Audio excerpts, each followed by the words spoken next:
And now, a bonus show from the Trust Signals podcast.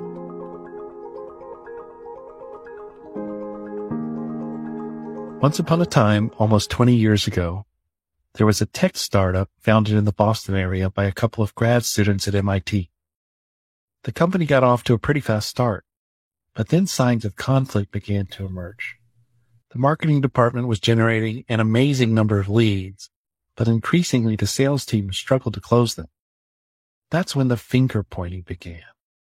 Sales blamed marketing for providing low-quality leads, while marketing accused sales of not following up on leads properly. As a result, the startup's revenue growth began to stall. Marketing and sales were working against each other instead of together, and the company suffered. It wasn't until the company's founders recognized the problem and decided to invest in something called sales and marketing alignment that things began to turn around. The marketing and sales teams started working more closely together with regular meetings to discuss lead quality and content strategy. Marketing began to tailor their campaigns to meet the needs of the sales team, providing more qualified leads that were more likely to convert. Sales in turn shared data on what types of leads were converting and what messaging was resonating with customers. Over time, the company's revenue began to grow once again. By working together toward a common goal, marketing and sales were able to achieve alignment and drive revenue growth. But the company's commitment to sales and marketing alignment didn't stop there. As it continued to grow, they recognized that alignment wasn't a one-time fix, but an ongoing process. The two teams continued to work together closely, with regular meetings to discuss lead quality and content strategy, as well as ongoing collaboration on new initiatives. One specific example of this ongoing alignment was the creation of a smarketing team. This team was made up of representatives from both sales and marketing who work together on a daily basis to share insights, identify opportunities for improvement, and develop new strategies to drive growth. The smarketing team was a key driver of the company's continued success, helping it to stay ahead of the competition as their industry rapidly evolved. So what company am I talking about?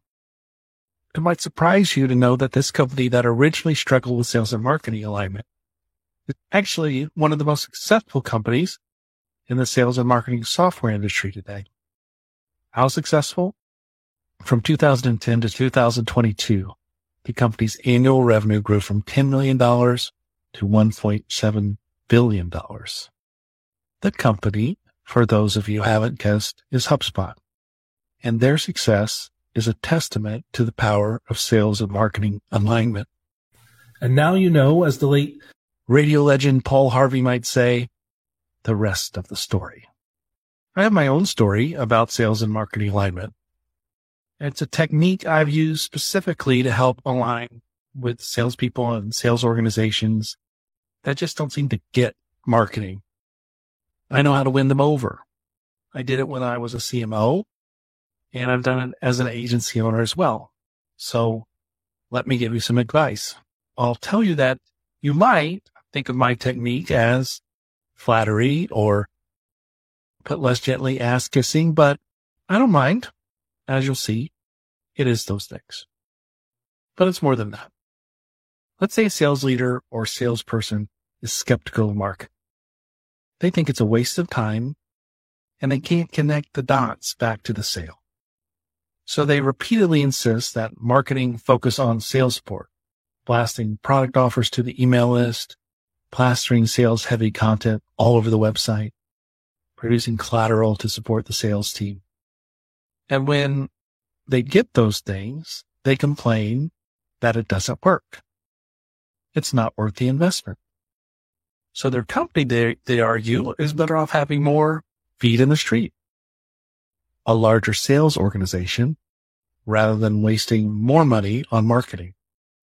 When I have a conversation with someone who comes at sales and marketing from this perspective, here's how I approach it. Brett, let's say his name was Brett. You're really successful in sales, aren't you? Pretty impressive. Yes, I've done well. Thank you for saying that.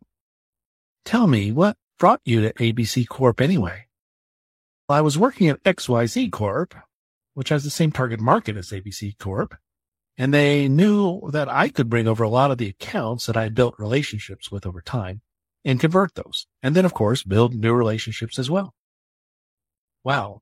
So what's the key to building a relationship? It sounds like it's not ABC's product per se, since you can either sell XYZ Corp's product or ABC Corp's product to the same people. Yes and no, Brett tells me. Obviously, ABC has a good product, but the reason my contacts know it's good is because they trust me.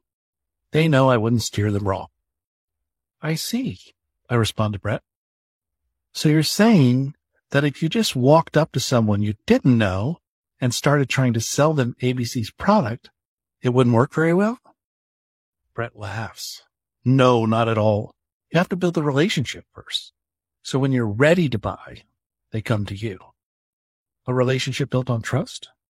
Yes, absolutely. That's the only kind of relationship that matters. I couldn't agree more. And really, what you do so well one-on-one, building relationships of trust, is what good marketing and PR is supposed to do. I think of them as a company's way to scale what its best salespeople do. Because, of course, ABC Corp can only have one Brett, right? Right. So in the same way that you build those relationships by being helpful and having interesting things to share with your contacts, marketing and PR are just trying to do that same thing with all the information we share online. It's not to sell product. It's to build a relationship of trust. Not with Brett, since there's only one Brett, but with the ABC brand. That makes sense, Brett says.